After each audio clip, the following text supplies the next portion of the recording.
Hey guys, welcome to the Atalanta podcast. It's still us behind the mics, but we've been working hard on our rebrand with an awesome creative agency called Folk. So yeah, today we're bringing you the first Atalanta podcast, the first of many.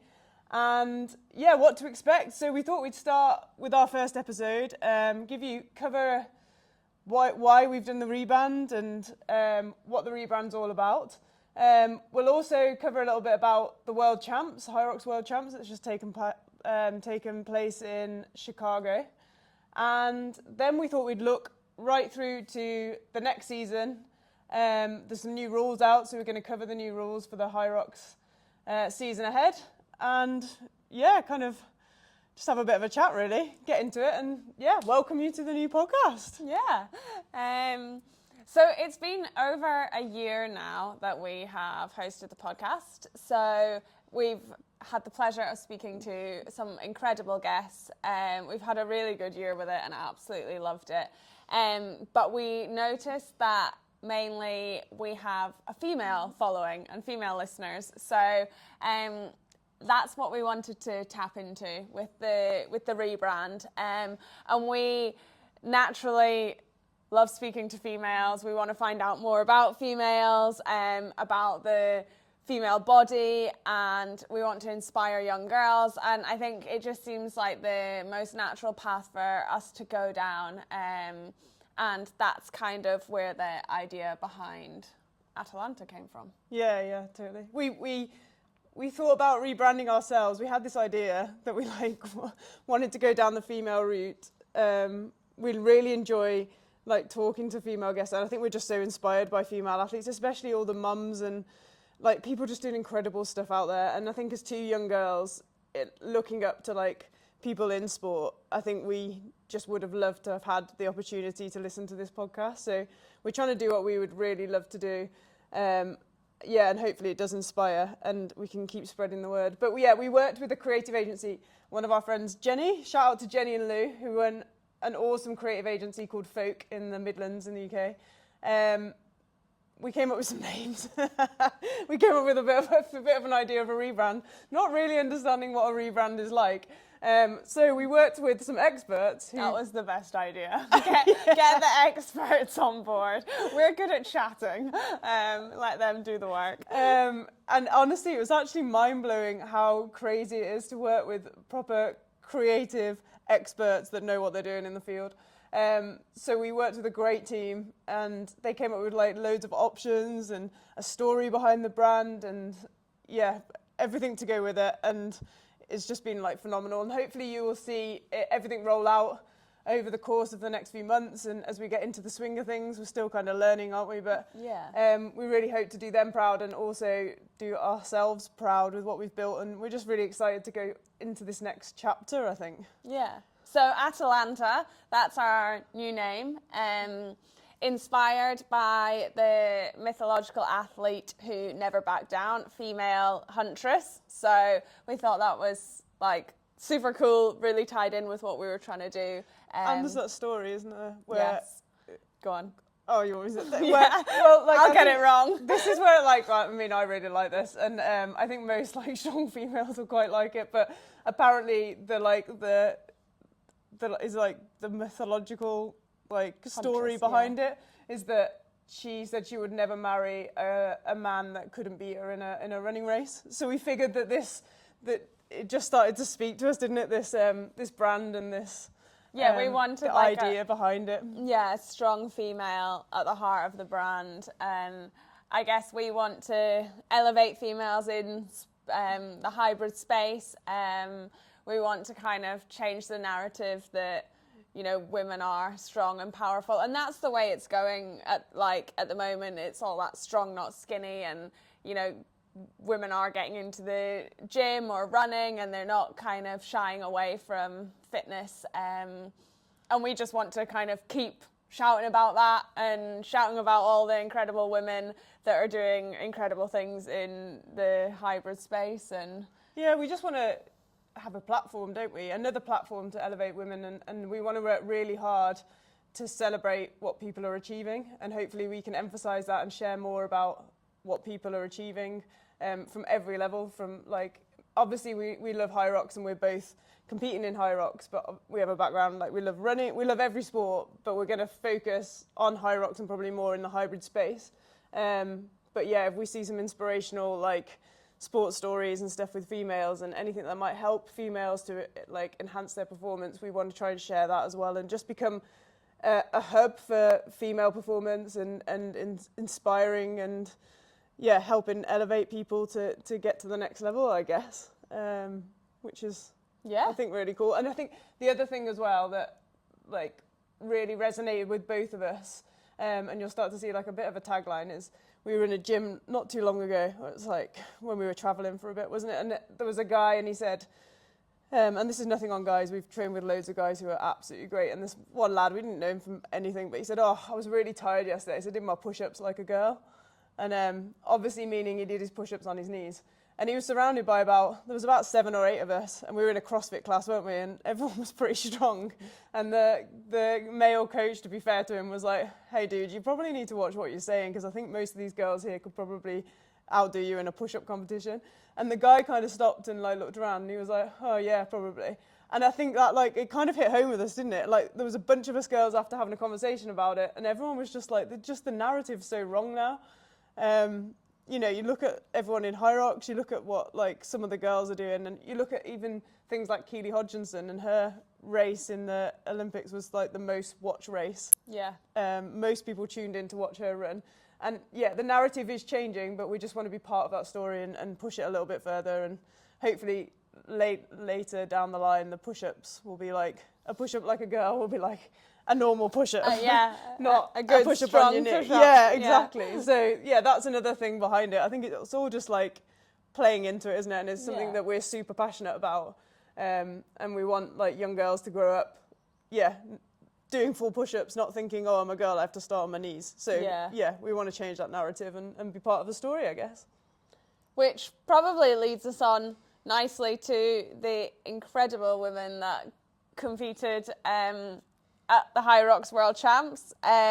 We'll start off with the Elite 15 and Linda Meyer, who definitely needs a shout out. She ran an absolutely incredible race, taking the title, taking the win in 58.56 for the women. And smiling while she did it as well. She was like having the best time, wasn't she? What an incredible race. I think I wouldn't say people counted her out, but I think everyone going into that race was kind of thinking it was going to be between Lauren and Joanna, and that was sort of how it was thought going into it. And to begin with, that's kind of how it played out as well. You know, they were taking the lead back and forth for the start of it, and then Linda was always there and just started to make her way, and I think she started in about 4th or 5th, and then moved up and absolutely killed it. Like, she just looked incredible running, and she looked super strong. And like on anyone's, you know, the top 15 in the world, or I mean, you could say the top 20 of like the men's and the women's field, like they're so close and they're so strong, and there's so many factors that go into a race and feeling good on that day, and especially because a lot of people had travelled, and it was like America was quite a long way for most people that aren't Americans, so most people were dealing with like a bit of, you know, jet lag or time difference. There's illnesses and things as well, so to have a good day is, you know, and peak on that day and end up World Champs as well is just like epic. So yeah, she ran a really, really strong race. And it was really cool to see, actually. It was like well deserved. She's been in the sport a long time, hasn't she? Yeah, and it was nice to see that and it like pay off for her, I think. Like,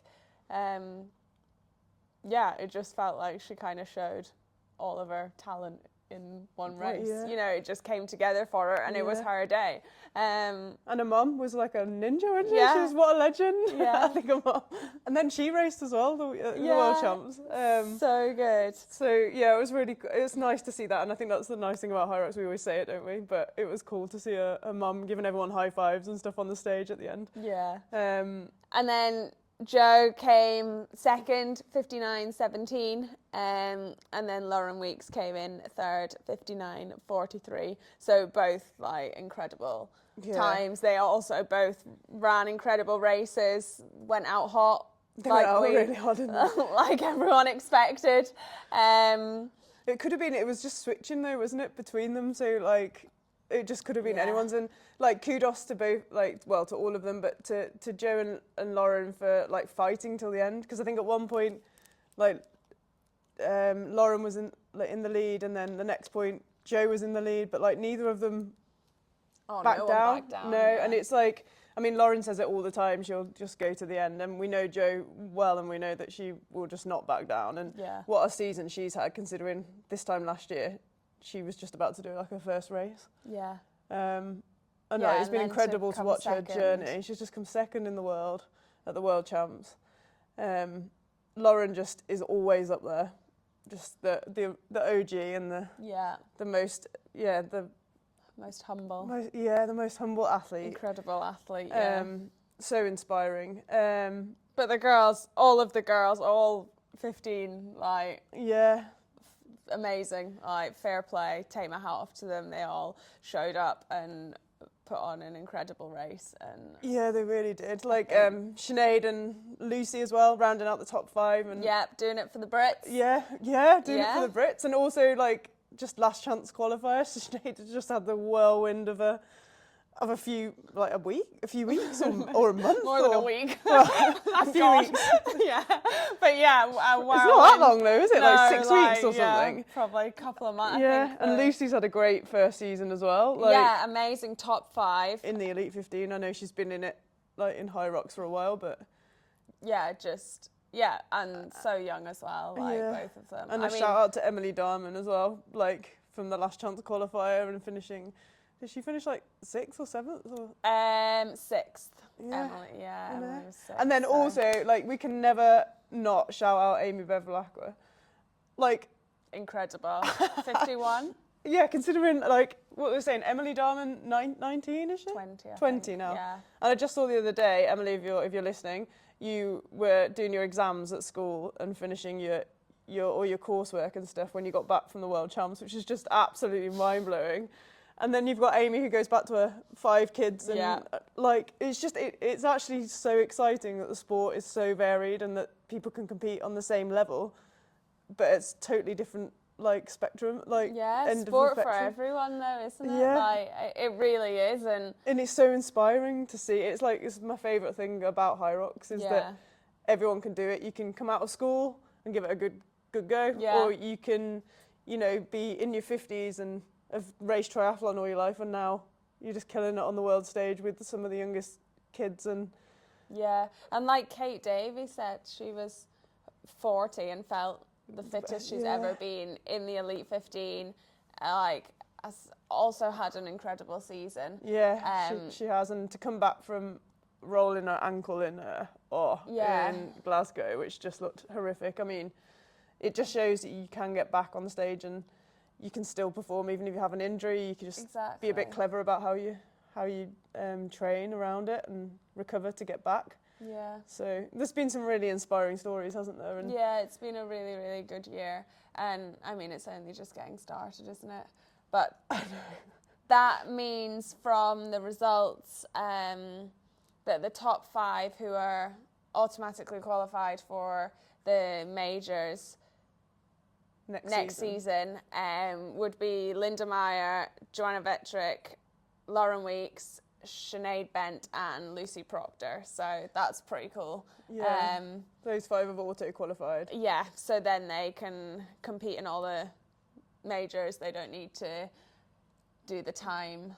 So for everyone else, it's the time-based results still. So you need to have an average of 2 races, and it's looking like it has to be 1:02:28 or faster, like, to get into the Elite 15. I mean, I'm sure once the season starts and the girls start racing, it'll probably go faster than that, I would say. It's dropped down to near the hour, won't it? I mean, only last year it was like 1:04, wasn't it? Yeah. It's already dropped down to 1:02. So now it's like, it is just getting faster and faster. And I think there's got to be like at least, the top 25, 30 who are all within seconds, I'd imagine. You know, it's getting closer and closer. And some people just need one more race to get 2 fast times. They might have a fast time and a race that's like either ticked over or like hasn't been as fast. And obviously courses make a big difference. And there's still controversy. I guess there's a lot of people that were hoping maybe Hyrox might change the qualification system and the time-based system, just based on the fact we know there's some races out there that, take Berlin for example, that's a lot faster than other races. But I guess 2 races, everyone's just going to have to be clever about where they go and do their races to get the time if they are looking to go into the Elite 15. And I think we were looking yesterday, and between like 14 to 22 at the moment, like the ranking system, it's only like within a second. Like they're all within that 102 point something. It's like milliseconds. So like every race counts. I know there's a bit of controversy as well, and I don't really know whether I think it's that fair but it's the rules, isn't it? That they're going to count the majors and the world champs times towards the 2 times. Yeah, which it's difficult, isn't it? Because it's like they race on a grid system as opposed to an open course. So, and then the majors they're talking about maybe doing in a separate stadium. Like they talked about at the press conference they might start to look at running the Elite 15 races in a separate arena to make it really standardised, which is great. Like, really awesome for the Elite 15, but hard if those times count and other girls that are trying to break into the Elite 15 don't get the opportunity to race on such a standardised open course, like free course. So I think it will make it hard to break into rather than... once you're in, you're probably got a bit of an advantage because you're racing those races that could potentially run a bit smoother, be a bit faster. Whereas trying to get in there, and then now they have also changed that there's no last chance qualifier, so there's going to be 3 regional races instead. So you'll have your 4 majors and then you have 3 regionals. But for the regionals, you have to have a passport of that region to be able to race at it. So there's one in London, one in Washington, and one in Brisbane. And then it'll be the winner of each of those regional races that qualifies for the World Champs. So technically you could have like your wild card, I guess, like Sinead Bent or Emily Darman, like they came in from the last chance qualifier and got into the Elite 15 World Champs. So you could have like... We'd only have one of them. The winner, but it would just be one from each region. So it potentially, again, makes it a bit harder for... a wild card to get people in. Or, you know, if the field is really stacked in London, then you've only got that one spot, like, as opposed to... Yeah, like if Europe is a really competitive field, everyone's region. going for one spot. Yeah. And then if America's not as competitive, it might be easier to get that one spot. But it's like, for example, if Emily and Sinead went for it next year, only one of them would have got into World Champs. Yeah. Whereas this year, because there was 3 spots at the last chance qualifier, and anyone could fly from anywhere around the world to go to it, anyone could go for those 3 spots. So, it's an interesting one. It's different. And I mean, a couple of years ago, they had 2 last chance qualifiers, didn't they? They had Anaheim and where was it? Cologne, was it? Maybe, But Europe and America. So things are changing each year. It's the sport's evolving, so you've got to expect that. And at the end of the day, like now, if you are a rookie, if you are looking to get into the Elite 15, the best thing you could probably do is to find the races and get your times down. Yeah, try and get the fast times. And then, put your hat in the ring for the race, and you have to go for the win. For the regional. For next season. That's the way to work it. But then there's also, the majors. So there's 4. So there's Hamburg, Melbourne, Phoenix, and Warsaw. And sometimes there are the roll down spots because the athletes don't necessarily race every major. There's travel, there's injury, there's just trying to race your season, plan your season, and not necessarily take all of those races into consideration. So, so yeah, there's still also the roll down opportunity to get into those majors as well for the Elite 15. But no, it's like super exciting. We can cover a bit more of that when we go to the new season. Yes, yeah. We've like jumped, well, you know, standard. Jumped around a little bit. Standard. Got carried away there. No, that's good though. So then, yeah, that's the Elite 15, the singles, the solo race, which was on the Thursday night. Yeah. And then that opened up the next 3 days of racing.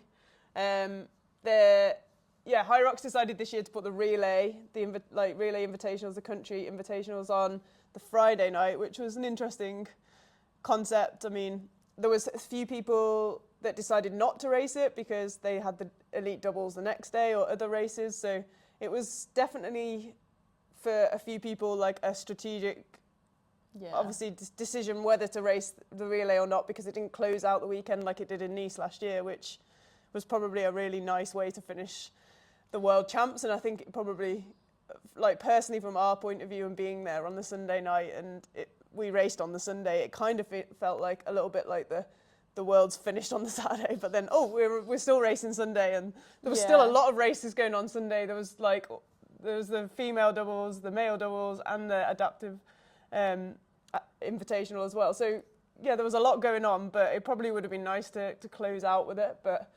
we'll see what they do next year. Hopefully they might think about moving it to the end. Yeah, it's a lot for people as well if they don't necessarily, you know, it did seem like the people that were competing in the relay were doing multiple races. Yeah. And it's a lot to throw out an all-out effort in the middle of you'd prefer to do it at the end, wouldn't you? When you just see what you've got left. Yeah, because you can't really hold back. Like, if you're doing a relay, as soon as you get into that transition zone and all the adrenaline and you're going to go. There's absolutely no way you're going to go at like 80%. So, it's full on to do a max out 2K and 2 stations in the middle of like racing multiple times. I mean, they did it. They put on an incredible show, and I mean, I'm sure there was some sore people the next day, but also just so much adrenaline. I think a lot of people didn't really sleep over the whole weekend either, because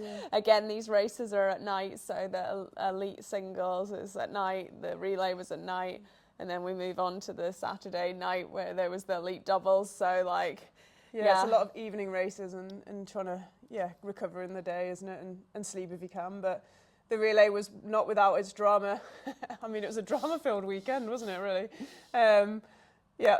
America, if you haven't seen it, obviously Hunter had a little tussle. So they won, but then unfortunately got disqualified, which, you know, it's hard when there's prize money on the line, and when the sport's starting to become like professionalized, and people are obviously, you know, they've got sponsors, they've got brands, they've got things they need to, like, they've got, you know, maybe podium places that they get extra credit for gaining. So yeah, that's hard, but I think Hyrox made the right call there for the sport, to keep the sportsmanship, and keep the sport moving in the right direction. Unfortunately for the rest of Team USA, but that did mean that Australia ended up taking the win. So well done to Australia, and then that moved England and Belgium up into joint second. So that was, I mean, Jake Williamson will have loved that. He went out super hot as always. He's made for the relay, isn't he? Yeah. So like fair play. Didn't manage to defend their title. No. Close second. And unfortunately, you were watching Scotland, weren't you? Obviously, because you're Scottish. Yes, Scotland. They came in 8th. Good job. Good job, Scotland. Proud of my country there. But yeah, it's actually a really, really cool addition to Hyrox, isn't it? To watch the relays. So yeah, that was on the Friday night. Yeah. And then we moved to the Saturday, and the Saturday was all about the Elite 15 doubles, which is the new race this year. There was it 3 chances to qualify, and then there was 4 chances to qualify. Top 3 from each race qualified for the Elite 15 double. So it's a slightly different qualification system to solo. That was only like 12. Oh, was it 5? There must have been 5. There was a few races with a few. That was London? Melbourne. London, Paris, Melbourne, Houston and Miami. Oh, Yeah, yeah, 5. 5. There we go. Sorry. So there was 5 races, and there was 3 spots every race for a doubles pair to make it to World Champs. Then the roll down slots came from that specific race. So, for example, there was a roll down in Melbourne because Meg Martin and her partner, can't remember her name, sorry, that's just gone from my head, decided not to race. So that rolled down, but only in Melbourne, not to the next fastest. And then also the night before, or that day, Tia Toomey and Joanna Wetrick dropped out. So that rolled down to the Houston pair because that's where they qualified. To Megan McNabb and Ali Summers, who got that roll down and a super late call up. So girls, absolute kudos to you for just stepping up and Literally, it must have been hours. Literally hours. And jumping in on that. I don't even think they had the race kit for them. Crazy. The Elite 50. Yeah, it was literally... It's not really the way you want to do it. No. But fair play for doing it, and hopefully... taking the opportunity and giving it a bash. I mean, who even knows if they'd slept enough, fueled enough, I don't know, raced that morning, not expected to race and be like, oh shit. Anything could have happened, but they stepped up and... Probably sitting down having a Chicago town pizza, get the phone call. Yeah. I think everyone was gutted not to see Tia and Jo compete. I think there's been a few things out now that Tia wasn't well, and I mean, by the sound of her voice, you can't put an effort out like that. No, right decision. Yeah. Obviously, no one knew at the beginning, so everyone was a bit like, "Oh, why is it not happened?" What's happened? A week on now, we've Tia's dropped a video to explain, and I think she's just been in a hole. I mean, she did race with James Newbury. Yeah. And they came 5th, which is like an incredible effort considering she didn't feel very well. But also not what they were. Also not what they were aiming for. They were aiming for the win, so... It's that whole thing, though, you can't always be great on just that one day. And, if anything, it shows us, the fittest woman on earth that's just... Yeah. The one person that you think just turns up and gets it done. Sometimes, everyone is human and you get ill and there's nothing you can do about it. I mean, I know she tried really hard to get back there and get on the start line, but...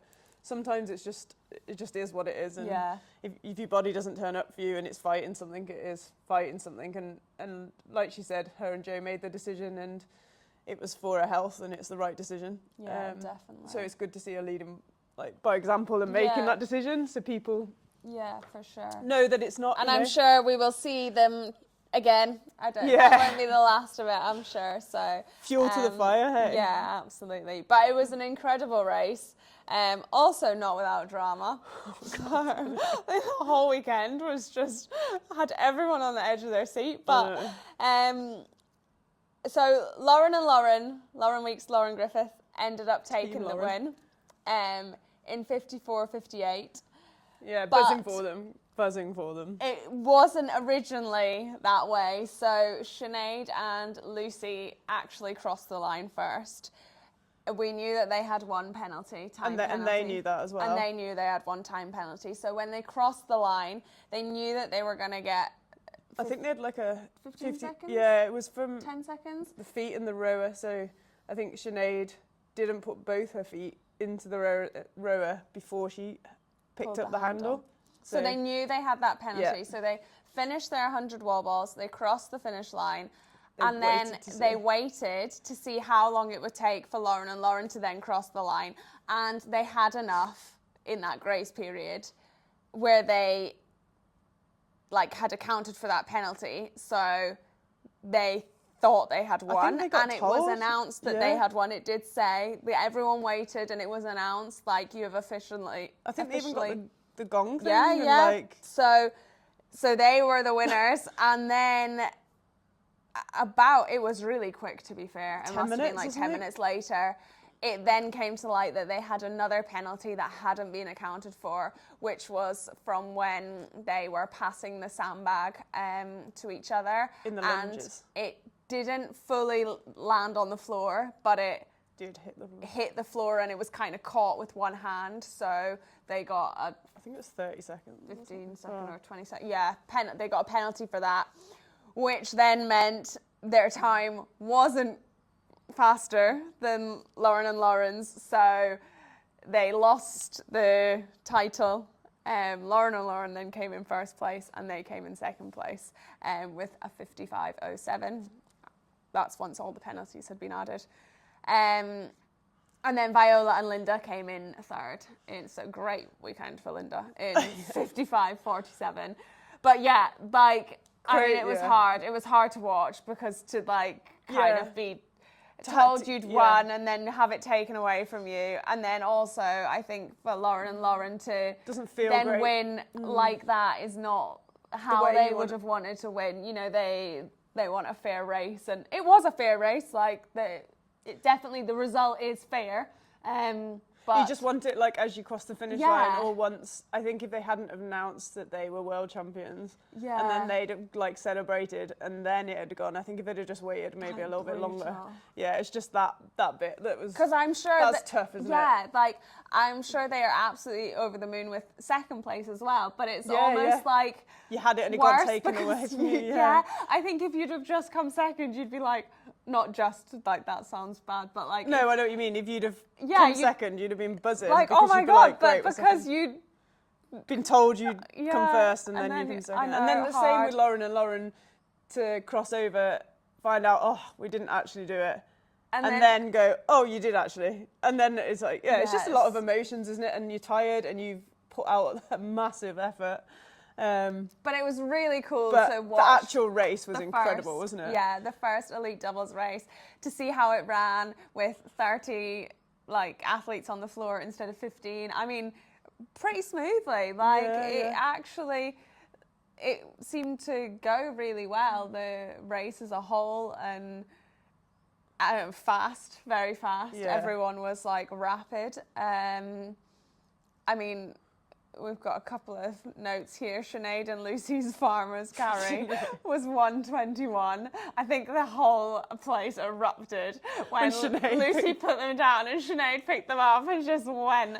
It was so good. And like Lucy's a fast runner, and Lucy looked like she was running fast to keep up with Sinead. Yeah, that's what it was like. Sinead is just absolutely like just a ninja on the it was hilarious. But I feel like now she could never not do it. Like that's it now. That's the way. And I heard someone say like, how can I never thought anyone would make an exercise as boring as farmer's carry exciting, but now everyone's waiting for Sinead to get to the farmer's carry. For it. Oh God! So that was ace, and then. Also, Lauren and Lauren were pulling a 140 on the row, which is just mental. So they were absolutely flying. Yeah, it's so cool. It's a different race, and it's an exciting race, and it's just a great addition to have to like the World Champs as well, because it's something else to look forward to. It's something else to aspire to. It's, I think, in the future going to bring different athletes in. And as it starts to get like go forward, maybe it'll be harder to be a solo athlete and a doubles athlete, because people are going to start to go specifically down one or the other.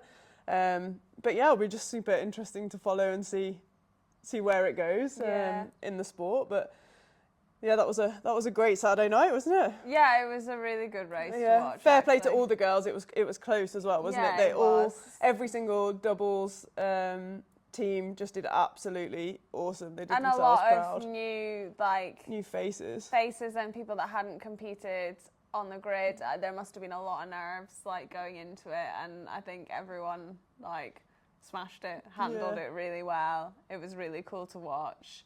And just exciting, and I'm sure it's given loads of people fuel to the fire, and it's just going to keep evolving. So no, really, really good. A really good weekend of elite racing for Hyrox. Incredible. It was awesome to watch. And then on the Sunday evening, the weekend rounded out with that adaptive invitational, which I think like for both of us when we went to go and watch that was probably one of the highlights of our weekend, if we're completely honest. We went to go and support Katie Cooper. Shout out to Katie, who's been on our podcast.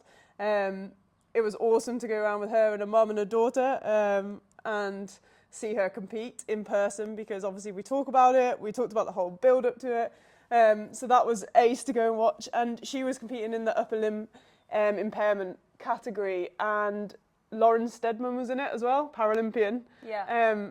So to see her compete firsthand, like in person as well, was pretty cool, wasn't it? It was really nice, and we had a really good chat with her after. Such a lovely girl, and she became the first world champion, and Katie was second, wasn't she? So two absolute legends. Yeah, it was a really good like race to watch, and just like incredible to see them pushing themselves, and also all the different like ways that they can compete. Like Lauren, for example, used an attachment for the rower, whereas Katie chose not to use that. So it's like, it's interesting to see how different athletes like decide to run their races. Yeah, and like run their own races and do it how it works best for them.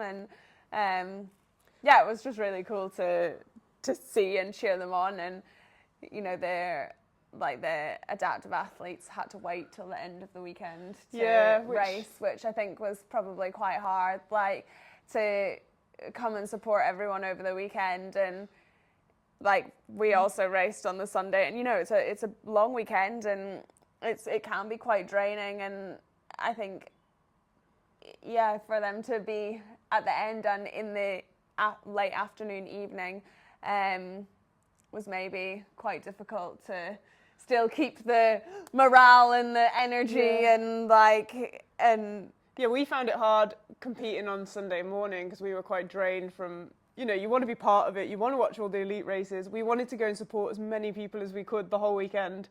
You also are trying to keep yourself, you know, like keep fresh. Energy, keep yourself fresh, not get ill, eat enough, and so you can compete on the Sunday. And like you just said, they were competing Sunday afternoon as well, and we luckily got ours over and done with in the morning. But it was great, and I think it is one of the most incredible races to watch. It is so inspiring, and these athletes, I know, like athletes and the most inspiring athletes, whether they want to be inspiring or not, and sometimes they say they're not. Like I know Katie goes, "Oh no, I'm not inspired," like, but she is, and these athletes are just incredible, and we'd definitely say go and watch the Adaptive Invitational next year. Because it is, and hopefully it's on earlier in the week. If it's not, still go and give them some love and support, because they've been there. They were there supporting everybody else the whole week. weekend. Yeah, so, exactly. like for sure, it'd be good to see like a bigger turnout next year, I think. Yeah, and it's so worth your while. Like it's a buzz for them, and it's a buzz for you. Like it's a great. And it was cool to see Lauren Weeks. She was the guide for Linda Sandstrom, who became world champion as well for a neurological major category. So that was really cool to see her on the course competing, and I'm sure Linda was buzzing competing with the greatest of all time in Hyrox. So that's pretty cool. And then also a massive shout out to Sydney Peterson, who just had such an awesome race.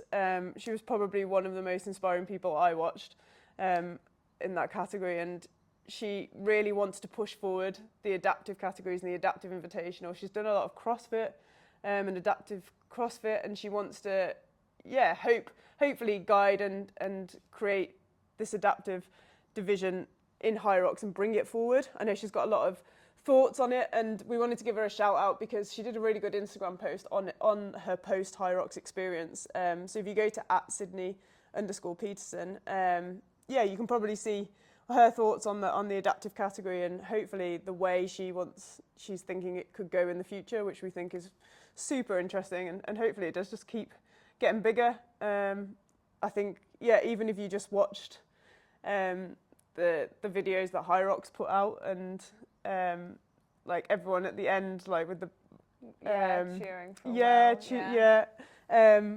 It was just so cool to see, and just such a great inspiring community. And I think like big shout out to Hyrox for I think they know, and everyone knows, you know, they've not got it perfect. They've not nailed it. There's a lot of improvements that can be made, and you know, it is each year coming on, and but like massive kudos for them putting it in place and giving it a go and trying to make it the best they can.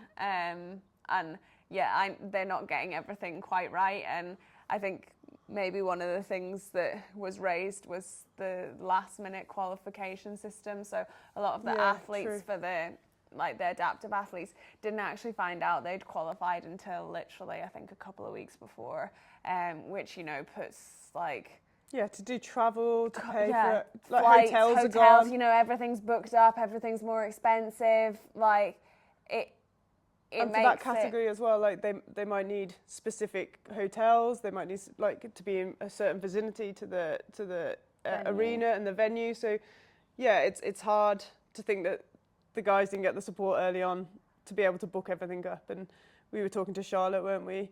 Burnett, who she qualified, unfortunately couldn't make it due to injury. But you know, when we managed to qualify and we knew we could book, she'd already thought she'd qualified. Well, she had qualified, but she didn't know whether it was taking place or what was going on, and she couldn't book anything. And it's hard. It was confirmed that she was qualified or not. I think it was waiting for all the adaptive races or something. So hopefully that system is tricky, cleaned up a little bit. I think they're making changes each year and hopefully moving forward, and positive things come from each time. They race and things happen. So it's like massive like shout out to them for trying the best that they can to make it happen, and hopefully they listen to all of the athletes and their feedback, and it just keeps getting bigger and better. So exciting, really exciting.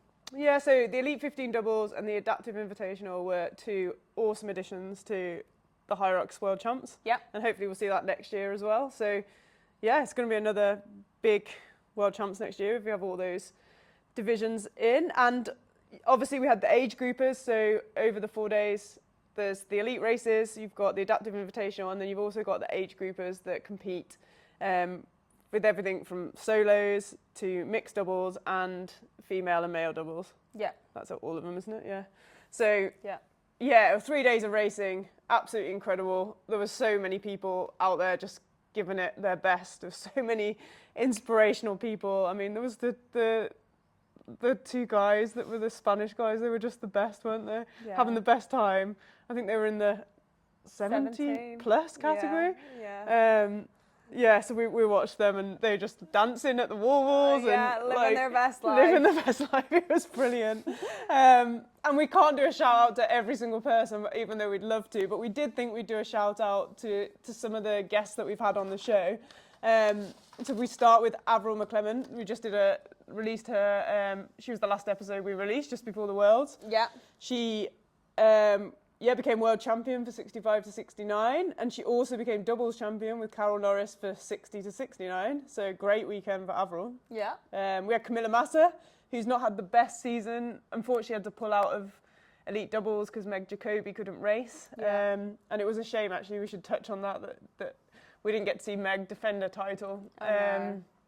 But she was there, and kudos to Meg for coming to the World Champs and, you know, being part of it, and being just showing what a world champ, you know, the mindset, the show up, the attitude, and she supported everyone, and she great, good on it, and she'll be back next year. We know she will, and it was sad not to see her race as well, because we would have really been buzzing to watch her race, and it would have been nice for her to defend her title. But if you haven't watched her YouTube series, that's been incredible to watch as well, and probably inspired and helped a lot of people that are struggling with injury as well. So shout out to Meg. But Camilla, she stepped up and went into the age group solos, and she won the 35 to 39 Yeah, so she world had a champ great there. race, She had a yeah. brilliant race, didn't she? So Yeah, really good. great to see that. We had Dina Hogan with her husband Tom, and they became world champs in the mixed doubles for 40 to 49. Yeah. Meg Martin, she didn't race the elite doubles, but she did race the doubles with Molly Edmond, 30 to 39, and they had a stormer of a race. Yeah, literally. Literally so fast. 54:37 they ran. Yeah, fastest Fastest time of the weekend. female doubles time of the weekend, yeah. So that was, So I think they're ones to watch. I think they'll be in the elite doubles next season. So yeah, super exciting. And there was a couple of, I think second or third to fifth were like all within a minute of each other. They were all, there was like Jade Skillen and Kat Parnell. They were super fast, and everyone was fast category, the 30 to 39. Really glad we're in that one. We had Gabby as well. We had Gabby on the podcast. She competed with David, and they won their mixed doubles, 30 to 39. That was cool to watch. Yeah, she had an incredible weekend as well. She did, didn't she? Like, she came really well on a fourth. Yeah, I think so. In her singles, pro solo, and I mean, looking strong as well. Yeah, on that we race. haven't even touched on the sleds, but no. I think that drama, and those poor girls. The sleds looked horrific for their race. I mean, we can take a pause here and touch finish on this the bit. sleds. Do you want me to finish this bit? Okay. Then and then we got to come back to Amy Bevilacqua. She competed with James, and they were in the 50 to 59 category for the mixed doubles. And then we thought another one to look out for. We obviously have the Van der Linderloofs. Van der Linderloofs? What a surname. It's my favourite surname. Yeah. The Van der Linderloofs sisters, who are ninja as well. They just did so well in the Elite 15. Yeah, they killed it. They come fifth, I think. Yeah, I think they did. Smashed it. So strong. Or fourth. Yeah, I'm not sure. Oh, you need to look that up now.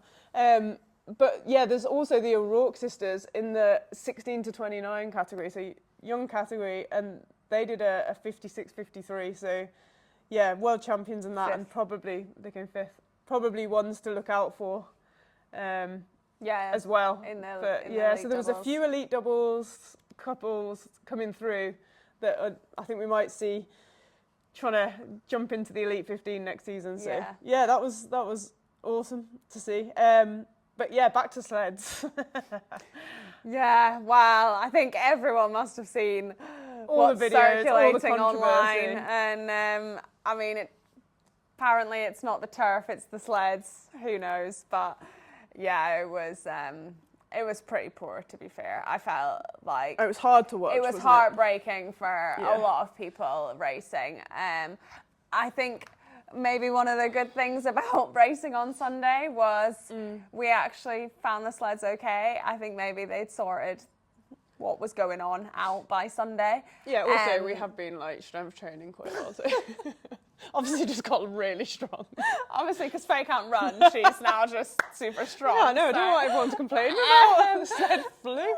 No, not at all. It was heartbreaking to see, and I'm so sorry to anyone's race that was affected by it, because you pay a lot of money, you train really hard, and it's a big commitment. And you don't want it. I think people can kind of.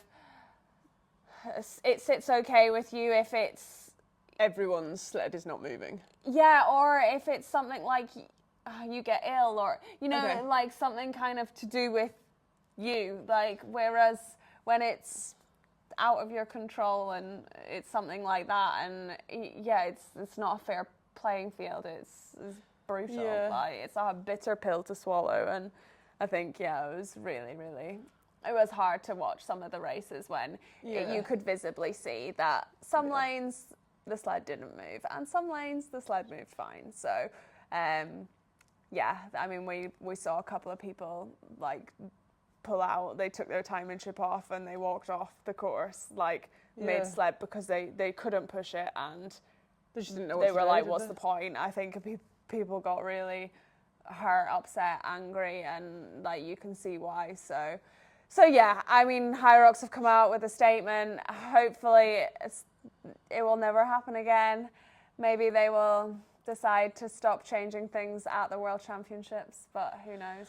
Yeah, I think that's the biggest thing. And I think, there's also been a lot of stuff online where people are like, it's just sled, you just got to get stronger. And I think, personally for me and from us watching it, I think we watched a lot over that 3 days. We were in that venue every day, watching everyone give it their all. And I think you probably can't be so flippant as to say, you just need to get stronger and it's just a sled. Because sometimes, like we saw that it wasn't a fair playing field. It wasn't like, oh, all the sleds have been changed and they're all really heavy. It was like, the sleds have been changed and some don't move and some will just move fine. Yeah. And I think when there's not that, like when it's not consistent, it's not fair across your whole category, that's when it ruins a race. Yeah. It's not that it was heavy and people just need to get stronger, because it just depends which lane you get to as to whether you're going to be able to push it or not. It's not, everybody that had made it to the Worlds was strong enough to push those sleds. Yeah. There was guys that couldn't move the female weight when they were doing the mixed doubles that were like ripped, that you could tell could move the sled. And I think, if it was you and you did have a bad race because of the sleds, I would say, like, if you're looking at social media and people saying you just need to get stronger, I would just 100% say that we sat there, we watched it, and you don't need to get stronger. You just, unfortunately, it was out of your control. There was nothing you could do, and it's one of those things. I mean, I feel like Hyrox should probably give those people a free race or something back. Some compensation. Some kind of compensation. But it's, hopefully just moving forward now, it doesn't happen again. And at least Hyrox have come out, acknowledged it, and maybe moving forward, this won't happen again. But yeah, like you said, like really feel for you if you did have that sled, like those sled lanes. And if hopefully, you were affected, hopefully it hasn't put you off and you'll just go to your next Hyrox and you'll be absolutely ninja, because you'll get to the sled and you will be able to frigging run with it. So I think we had to touch on it because it was probably the story of the weekend. But yeah, as you said, our race was, we actually were luckily on the last day. They closed off a bunch of lanes. We ended got up rid of sleds that weren't, I don't know, so the bottom wasn't right or whatever. Most people racing the doubles on the Sunday probably had an all right race, to be honest. We had a really good race. Probably not the race we wanted. I went into the Worlds with an injury. If you've been following us, I've partially torn my plantar fasciitis. In my heel. So that stopped me running. I hadn't run for about 6 weeks up to it. Did a few little runs before to check it was okay. Tried to run 1K just to make sure it was all right. Changed my trainers. So usually we were racing Nike Vaporflies, and I went for the On Cloud Boom Echo 3, which actually I really love and have worked out is probably a better trainer for me. We decided to change our strategy, didn't we? And we changed from I could only run so fast on the runs. I think I could run like 4:30 pace before my foot started to get a bit tender and a bit sore. So we decided to stick at whatever that run pace was, and then we just push it a bit on the stations. And it worked out. We got a 3-minute PB, so we were happy. Yeah, we had a good day. And we both felt pretty good, so we know we've got more in the tank because we didn't push it on the runs, but sub 60 were coming for you, aren't we? Yeah, and the venue wasn't 30 degrees, so no, it was actually really cool. Nice, yeah. Training in Dubai has actually helped us out. It was, I don't know whether anyone found it super hot. No, I don't think so. I think it was nothing on Nice. So. Yeah, it sounds like Nice was pretty bad. We did notice one thing though when we were racing. For future, I don't know if this is going to be at every event, but once, or maybe this has been before and we've just not seen it at an event, but once you hit the 1K on the ski and on the row, a big tick comes up on the screen. So it's easier to know when you can leave. It automatically just goes to the 1K and does a big tick. So you've still got your judge there saying you can go, but unless you're me and then you pull. And I got to 980, did a big pull, thought, that'll get me to a K. Was waiting, just getting my breath back before we ran, and then it stopped on 999.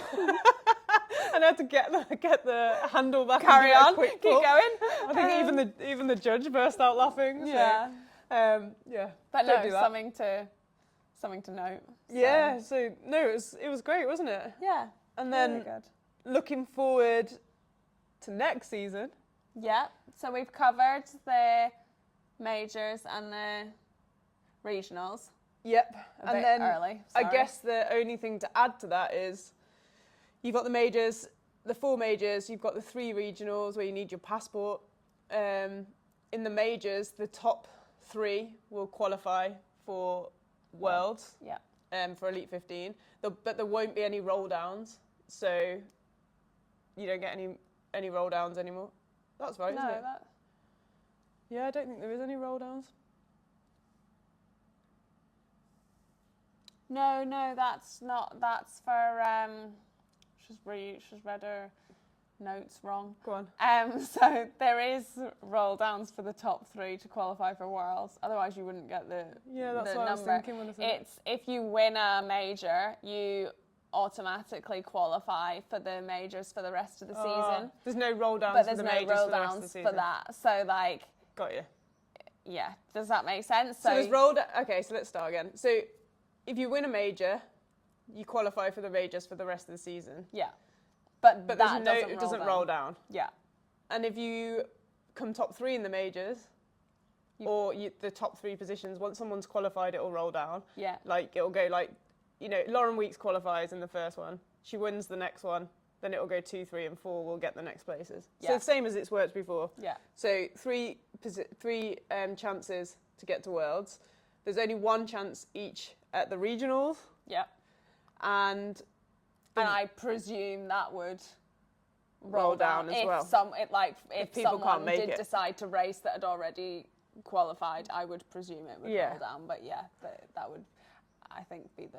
And then there's 3 to get into the Elite 15. It's your 2 fastest pro times over a rolling 365-day basis. So basically, your 2 times don't stay with you for the next couple of years. Like every 365 days, it keeps moving, and then your fastest time might drop off. So you have to do another fast race to keep those fast times up to stay in the Elite 15. It was also said in the press conference, and it's just come out in the new rule book, that this is going to be the same for the Elite 15 doubles next year. So it's not going to be the same as it was this year, where there was 5 races with 3 opportunities. Instead, it's going to be the same. There's going to be majors, and the Elite 15 doubles is also going to take place at the majors. And there's going to be the regional races instead of the last chance qualifiers. So yeah, that's exciting. And then also now doubles partners will have to get the 2 fast times. And we do know for the Elite 15 doubles, you have to stay with the same partner. You can't change your partner once you've qualified. So that's an important thing to think about if you are going to partner up, that you need It also could make it interesting because are a lot of the Elite 15 individual athletes still going to be racing the Elite 15 doubles if they're doing them at majors as well? Same time, yeah. Same time? I don't know. Maybe they will race. Like, you don't know. They haven't announced when the races are, but yeah. Are they on the same night?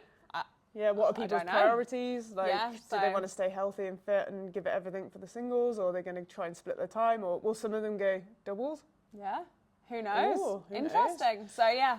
So that'll be interesting. But, yeah, then the World Champs next year is going to be in Stockholm in a stadium. So that was announced as well. Yeah. And I think, that's the season. That's the season. So then... Should we go for a quick rundown of the rules? So if you haven't seen already, there's new rules for next season, updated rules. So obviously the ones that are already there still stand. Yeah, just a few. There's a few adaptations tweaks. Or a few additions. But firstly, whilst we're talking about kind of racing and categories, you can only qualify for World Champs in the pro division now. So you have to race pro. You can't qualify for World Champs in the Open. And there's been a change to the age groups for the doubles, so they now align with the singles. So before, doubles categories was like 30 to 39, whereas 40 to 49, etc. Whereas now it's going to the same as the singles, so there'll be the 25 to 29, 30 to 34, 35 to 39, so it's the smaller age groups. And then for the older age groups, the 60 to 64 and the 65 to 69 categories will now race pro. So they'll need to qualify in pro and race pro at the World Champs.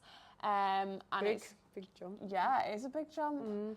And it's just the 70 plus fair play category that don't need to race the pro weights. And like, if we're still racing at 70 plus, then, you know, I am all there for a 4K wall ball at the end. I think that's absolutely fair. Absolutely. And fair play to the 60 plus categories that are going to go with the pro. 65 to 69. Yeah, that's impressive. Yeah. So good on you. Good so on you yeah, guys. that's an update for the categories and qualifying for Worlds. A few more ones to note is there'll be no more distance-based penalties. It'll all now be time-based. So, for example, the sled pull, they used to make you pull it 15 meters if you got a penalty. Now it'll all just be time-based. And there is a breakdown of what time is for what penalty, but we won't go through all of that. You can find that in the rules. The kettlebells can now be, well, this is confirmed. They always could be, but it's now been confirmed that they can be passed in the farmer's carry, but it has to be sideways or backwards. So you don't have to put them down to do a changeover. This has always been the way, but it's now just actually in the rule book and been confirmed. You can take your shoes off at the wall balls, but you must carry them over the finish line. Dylan Scott was happy about that. Yeah, so that one's been noted in there as well. I also saw someone the other day say, I'm going to take mine off, but I'm definitely carrying them over the finish line because they're like 200 quid. I'm not going to leave them. Don't leave them behind. Then this could maybe catch a few people out. You can no longer run through the wall ball rig when you go to run to the finish line. So you must go outside the rig. So once you've done your last wall ball, you can't kind of take the most direct route or shortcut through the middle of people wall balling. You must go outside the rig. If you, for example, hit your last wall ball and it's a no rep, so you only complete 99 and you go, you'll then get a 15-second penalty. You won't be called back. It'll just be a time-based penalty. And you're only allowed to have chalk at the sled pull and the farmer's carry. You're not allowed any chalk at the wall balls, and that would incur a 2-minute penalty. So they're obviously getting strict on. I don't think you're allowed chalk anywhere else. No, just those two or you get a stations, 2-minute penalty. So yeah, just the farmer's carry and the sled pull for the chalk. So those could maybe catch a few people out because they're slightly different on those ones, especially I think the wall balls and the rig with the doubles, because when someone's inside the rig and someone's outside the rig, you kind of for doubles, you kind of automatically go wherever looks like kind of the clearest path. Yeah. So just making sure you go out of the rig together. Dampers are now preset to 6 for everyone across all divisions, but you can still change it, so that's not a problem. They have clarified that if you step on the front line of the sled pull box, you do get a time penalty. So I think maybe there was a bit of controversy whether it was just the back line, but it's back line and the front line. So stay in your box. Yeah, they've made the front line a solid line now, and I think sometimes it wasn't a solid line. It used to sometimes just be the little indents. So you actually do have a solid line at the front. So, spitting or clearing your nose on the floor, carpet, anywhere, course, will be a 2-minute penalty. And you must start in your assigned start wave, otherwise you will be disqualified. So that is an important one. You don't want to do a whole race and it not count, so make sure you go to the right start wave time. And then we spoke a little bit about this earlier, but any poor sportsmanship, you'll be disqualified, and it's up to the race director. So, make sure you play nice on course, and I think a lot of those things are. Oh, also in the doubles, there's a 1-minute penalty if you don't run together. I think, like lately, people have been running like quite far apart, and it's started to. I guess a lot of people have started to be able to, like, there might be someone that's slightly faster that's trying to pull the other one along, and they're getting spread out. Now, I couldn't find it in the rules per se, but like I have seen some people say you have to be within 5 seconds of each other. But yeah, it's a 1 minute penalty if you don't run together, and 3 strikes, and you've got a DQ. So yeah, that was another one that I do think like that's probably they'd probably be cracking down, especially with the elite doubles coming in now as well. So it's probably worth, if you are doing a doubles, just thinking about that. If you're the faster runner, just staying with your partner. There's no point getting... And I mean, a lot of these were kind of in place slightly already, but they've just highlighted and confirmed them, and like assigned certain time penalties, etc., etc. But I'd say definitely before your next race, it's worth going through the rule book. Take a check through, just make sure there's nothing that can catch you out, because you do not want a time penalty just because you didn't know about it. And I think you get to the end now and they'll just come up. I don't know how much you might find out. Obviously, like if you get 3 strikes, I don't know, you do something in the burpees, you do something on the sled pull or something, and you might get a heads up that you've got a penalty or something's happened, but sometimes you might not, especially like if you're doubles running and your timing chip's not within 5 seconds of each other or something. So you might get to the end and then you get a bunch of penalties. So yeah, try and have a read through. It's an easy way to take time off your time, or add time onto your time by just working out the rules. It doesn't hurt, does it? It doesn't cost you any extra effort. You don't have to go to the gym. Just learn the rules and you might save yourself some time. Yeah, absolutely. So that's definitely a good one to think about. I mean...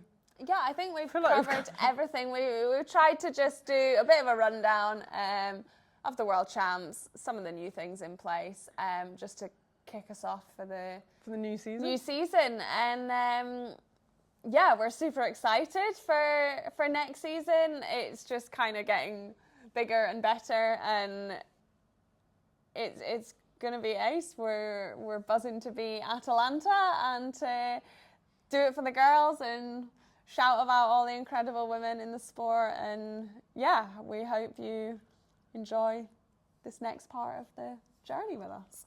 Yeah, for sure. Thank you for watching. Oh yeah, and we were going to do a quick shout out to Claire Rafferty as well, and Lauren. Oh yeah. 2 awesome females leading from the front at World Champs, like Lauren Smith presenting, Claire like race director, head judge. It's cool to see females in those roles as well. So hopefully we see more of that. We just keep highlighting these awesome women doing awesome things, and come along for the ride. Yeah.